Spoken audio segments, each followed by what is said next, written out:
Well, hello and welcome to today's lecture. So at this point we're going to shift gears and we're going to talk about unsupervised machine learning models. Specifically, we're going to talk about clustering algorithms. In this lecture we'll focus on k-means clustering. First, we'll give a brief overview of what clustering is. Then we'll talk about specifically k-means clustering. We'll give a brief demo of the algorithm, and then we actually will talk about the theory behind the algorithm and how it works.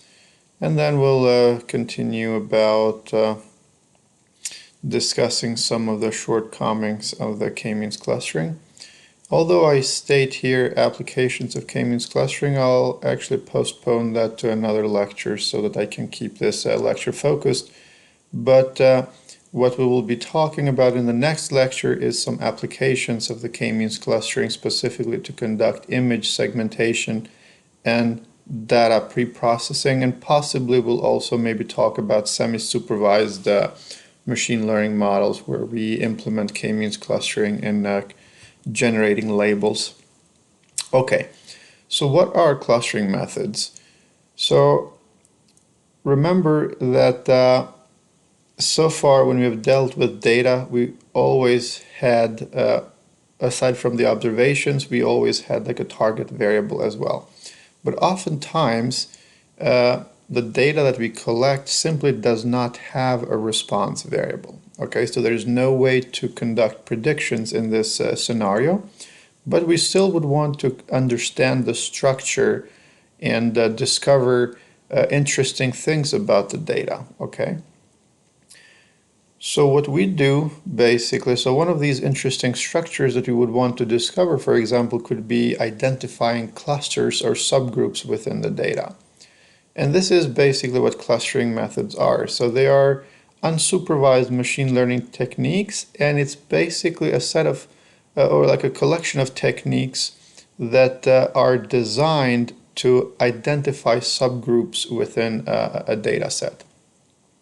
Specifically, like these are the kind of techniques that partition your set into subgroups in such a way that the members within each group are as similar to one another as possible and as different or distinct from the other groups. Okay?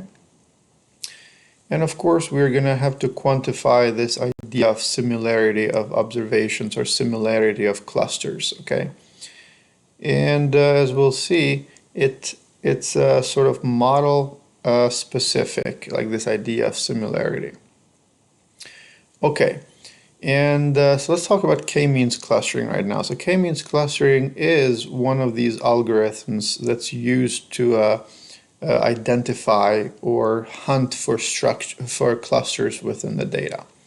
What I'm going to do first is give a demonstration of how k-means clustering works. So basically you're going to see it in action, how it works, and then we're going to talk about the theory, or like what's going on behind these pictures and behind these demos that you'll see.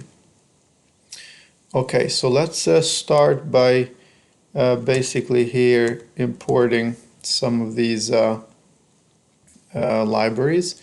And for the purpose of this demonstration, I am going to create an artificial data set. Okay, so I'm going to use these make blobs from the data sets that you find under sklearn. So here I'm basically just going to keep things easy to interpret and to illustrate. I'm going to use only two features basically.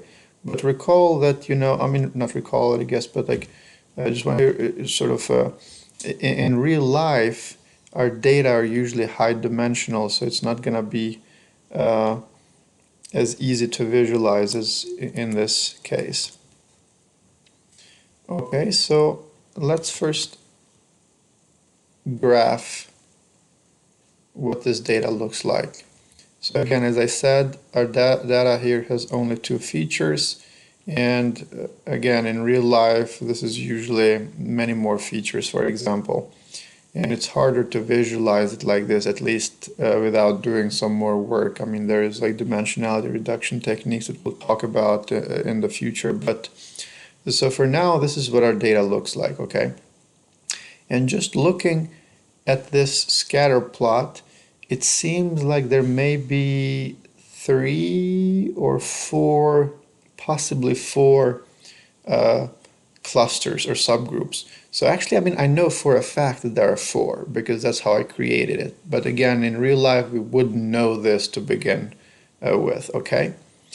But the idea of k-means clustering, or like what k-means clustering does, is it will take this data here and it will try to actually identify these clusters, okay? So it will try to actually find which observations fall in which cluster and label them appropriately, okay? And this is super useful like in real life, as we'll see when we talk about some of the applications of k-means clustering, okay? So what I'm going to do next, so I've built kind of a live animation of how k-means clustering works, and then we're going to talk about what's going on behind the algorithm, okay? So here I'm going to import k-means clustering from sklearn.cluster, and so before we continue, let's just plot what this data looks like. Again, it's just the same scatter plot, but colored by the respective clusters or the groups.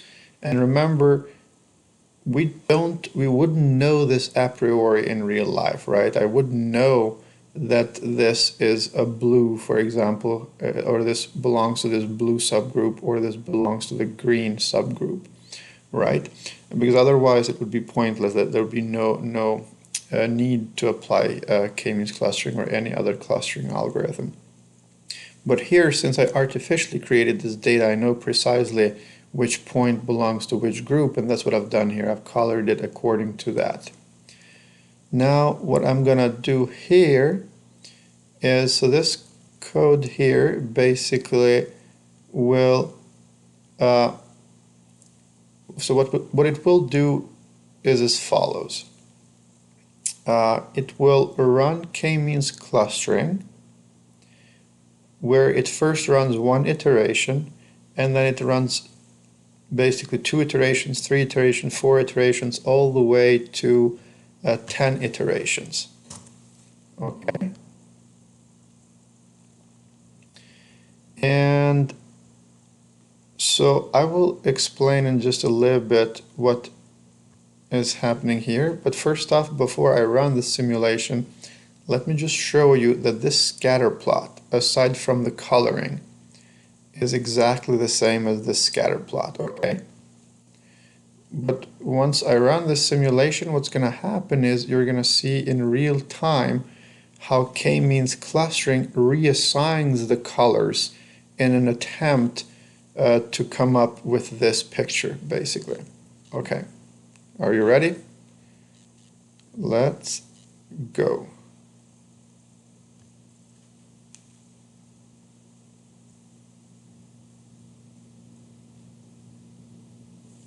Pretty cool, right? Okay, so there's quite a few things going on here which we'll talk about. So we'll come back to this demo after I explain. So once I start explaining like the theoretical aspect of the algorithm. But before we do that, so let's just compare what happened here. So let's compare this picture with the original picture. And so one thing that stands out, so since this is like the boundary, or there is like a mixture of the two classes, we'll see later on why, for example, our k-means cluster has kind of a very distinctive boundary here, okay? So it was not able, for example, to know that these two particular points, for example, are in the green group or in this blue group in this case, so these two particular points. And we'll see why in just a little bit. But overall, I think it did a pretty good job, right? So, I mean, it was able to essentially, you know, identify these 4 clusters. Okay. Great. So, how does, yeah, so this is the last iteration again. So let's talk about what is going on. So let me just play this one more time. It's pretty cool, right? Took me a while to create this, but okay. So here it goes.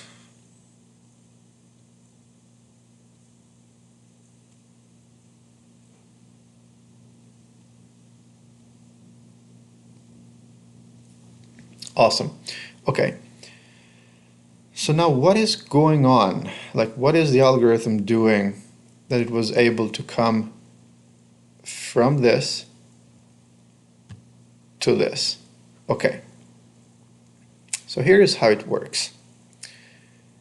It actually, as we'll see, it's very intuitive, and it's actually quite simple to also explain and also implement. So what we're going to do is we're going to introduce some notation. Let these I think this should have been labeled capital I underscore index lowercase I. So let this one denote the collection of sets which contain the indices of each of the observations in our data. Okay? So remember, we have a list of the observations or training samples, and then each of those observations, basically we're going to index them, and then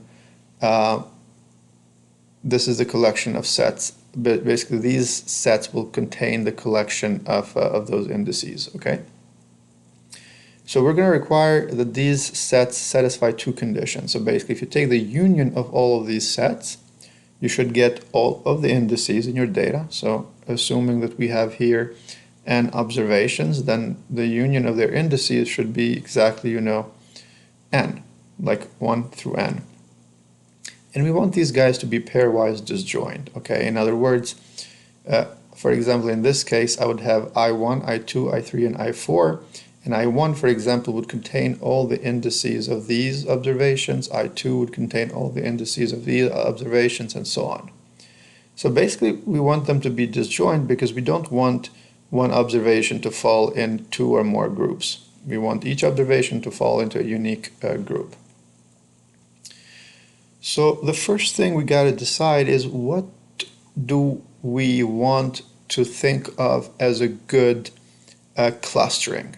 Okay, so we're going to think of a good clustering if the variation within each cluster is as small as possible. Okay, in other words, we're going to think of a clustering as a good clustering if these clusters or subgroups are as tight as they can possibly be. Okay, so let's denote some further notation so that we can actually explain this in mathematical terms a little bit more precisely. So let's denote this within cluster variation by V sub k, and then we're going to specify exactly what we mean by this within cluster variation in just a little bit. But nevertheless, so if Vik is the within cluster variation, then what we would want to do is to basically solve the following optimization problem. We want to find the set of these indices, okay, IKs, such that the sum of the within cluster variations for each of the clusters, or for all of the clusters, is minimal. Okay, so that's what we want to basically minimize. We want to minimize the sum of the within cluster variations for all of the clusters. Great. So now a natural question, of course, is, what do we mean by the within cluster variation? And so there are actually many ways to characterize or to define the within cluster variation, but possibly, or perhaps the easiest one, and the one that probably is most natural to us, is to simply take the Euclidean distance. In other words, what we want to do is to think of 2 points or of a group of points as being in the same cluster if their relative distance to one another is as small as possible, again, when the distance is just the straight line distance. Yeah, so since here we're dealing with points in higher dimensions possibly, not just in 2 dimensions, then this is this is basically just the averaged Euclidean distance. Okay. Awesome. So now the point is, or a natural question is, I guess, how do we optimize this thing? So let's think about it. What do we want to do? We have this data here. So how do we know that partitioning our data set into these 4 subsets, I guess, minimizes or optimizes this guy, this sum? Well, so first off, what one could do if you want to find like a global solution, you could start to just find all possible partitions into K clusters. So first thing I guess that I should mention when you talk about K-means clustering is that you have to specify this K, like the number of clusters that you are looking for in your data set. Okay, so once you specify the number of clusters that you want your algorithm to look at, then what you can do is you can just basically partition your data set or find all possible partitions of your data set into K subgroups. Okay. So now if we have n data points there, then that roughly means there is like k to the nth power number of partitions of your data set. And then you can search through all of those k to the n different partitions and check which one is the smallest. But the biggest problem with that is that if k is big and n is big, then k to the n is extremely large, so it's actually just computationally infeasible. And it would take forever to look through that solution space. So instead, what K-means algorithm does is kind of a compromise. So instead of looking through these k to the n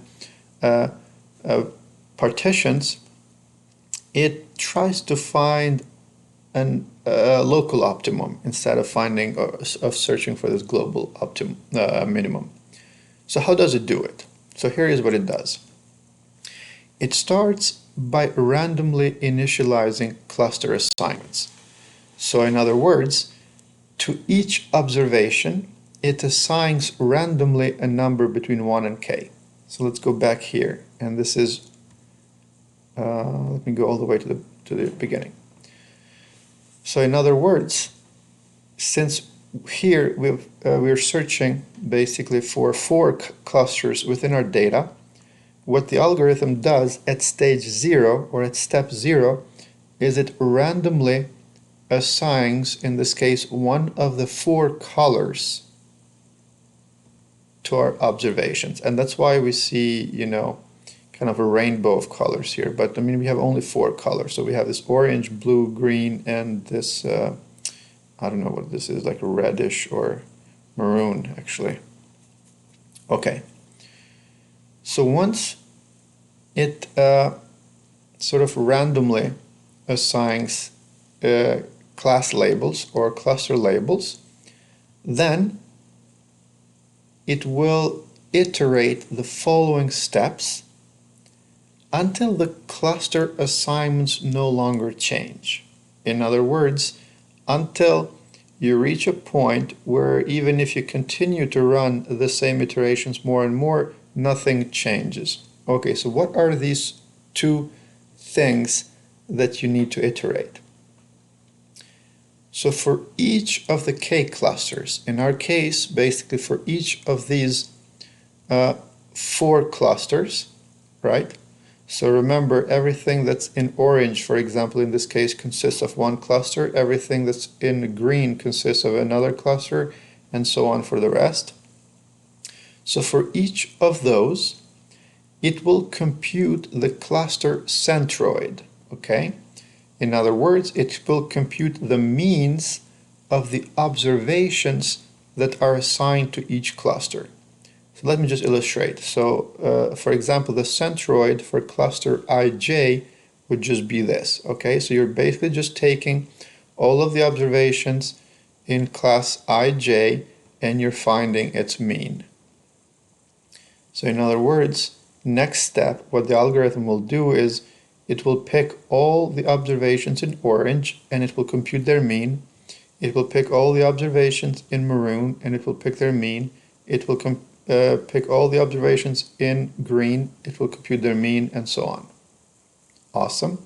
And these are called centroids. So let me run the simulation once. This is exactly what it has done, but it has done one more thing. So it has done one more thing.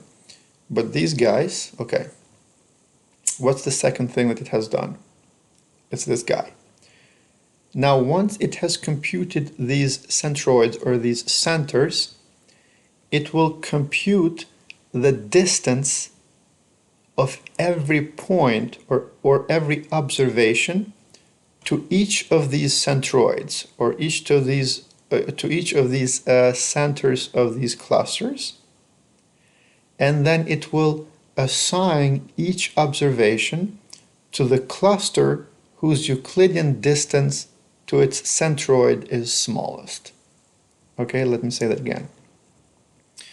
So let me illustrate here, I guess, with the next step. So what is happening here is as follows.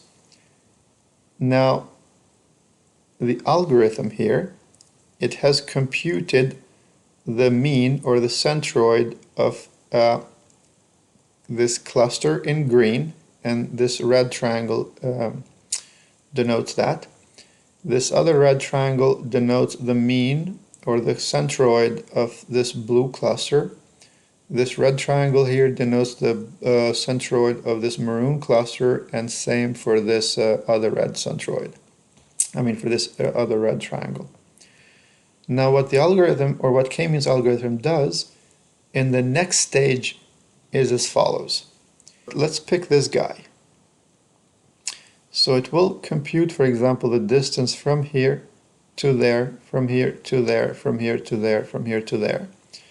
Now, if the distance from this point to this red triangle is shorter than the distance from this point to this red triangle, then it's going to recolor this point as green. Okay? So let's see if that actually happens. See? Now it's green. And once it colors it as green, it's going to recompute the centers of these clusters again and then just rerun the same again. So one thing that I want to draw your attention to is, let's go back just a couple of steps. Okay, so this is iteration 5. So iteration 6, there is a little bit of change. Let's go iteration 7. I think there was maybe one more change. Yeah, this one changed. Well, let's go iteration 8, nothing changes. Iteration 9, nothing changes. Iteration 10, nothing changes. So on 10, I just drew the centers of the final clusters. But this is what I talked about earlier, that this algorithm will keep running. This algorithm will keep running until basically there is no more reassignment, as in this case. Okay. Yeah, let me rerun this again. I think it's pretty cool. Now that we know what's going on.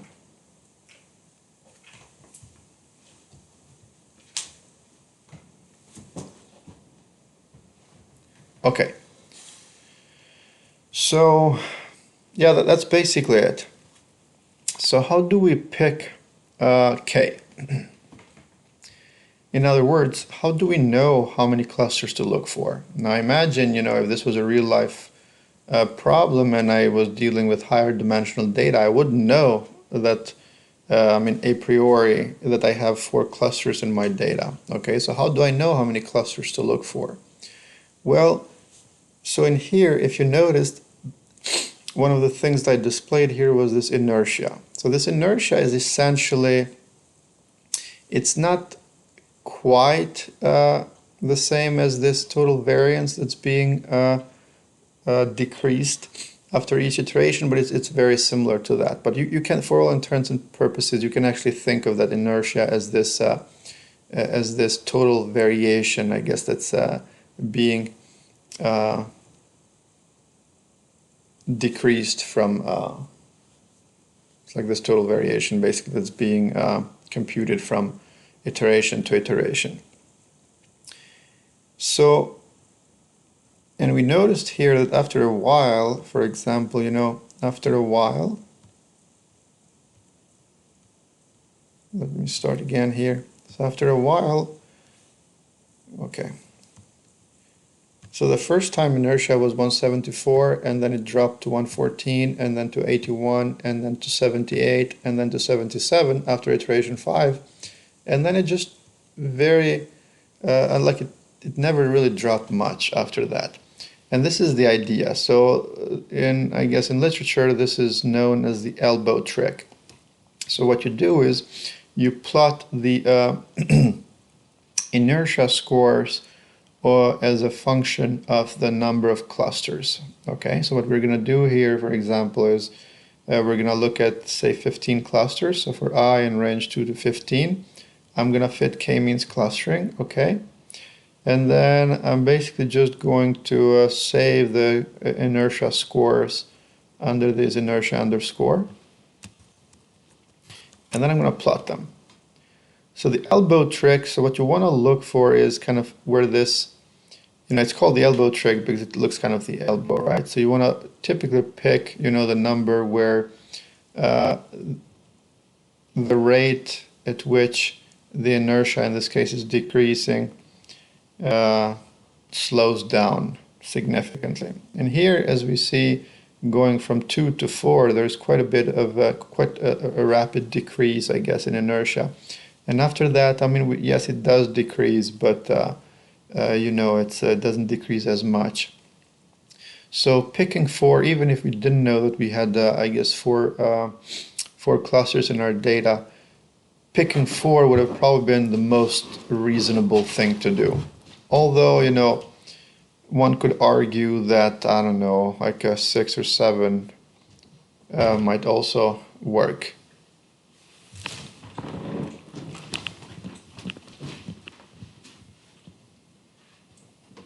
Okay, so now at the end, let's discuss some of the limitations of the k-means method.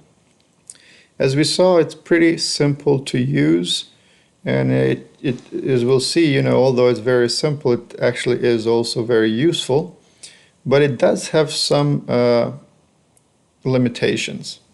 So one of the maybe major limitations of the k-means algorithm is that you have to pre-specify the number of clusters that you're looking for, right? So it does not just tell you how many clusters you have. You have to kind of tell the algorithm, okay, find me 3 clusters. And this is a major drawback, because if you tell the algorithm to find you 5 clusters, it will find you 5 clusters, though in reality you might not really have 5 clusters in your data, okay? So it's a bit of a tricky business to actually picking k. And here I didn't actually cover it in the lecture, but maybe another more sophisticated method to finding k is this silhouette score, which I just wanted to mention it so that you can read about it on your own. So another drawback of the k-means method is that it performs poorly if in your data you have clusters of varying sizes, shapes, or densities. So it's possible that you may have, for example, 3 very distinct classes, right, or clusters. But say if 2 of them have very kind of ellipsoid long shape and one of them is like a spherical shape, then because, as we saw here, k-means clustering just computes Euclidean distances, it's not gonna do a very good job in distinguishing these 3 clusters, right? It's gonna mix basically these clusters with one another. And finally, another I guess drawback is, as we noticed here, it doesn't do very well in distinguishing points that are right on the border. In other words, so here is what the original data actually looks like. So if two classes kind of mesh with one another, then k-means will not do a very good job on that portion of your data because, again, it just computes straight line distances. Now it's possible to do maybe a little bit better here if instead of computing Euclidean distances, you try to actually maybe decrease just, I don't know, the actual variance or use a different metric or something like that. Well, this is it for now, and next lesson, as I said, we'll talk about some applications of k-means clustering, one of them being image segmentation with clustering and the use of k-means clustering as a data pre-processing tool, and we'll possibly also discuss semi-unsupervised learning. Thank you.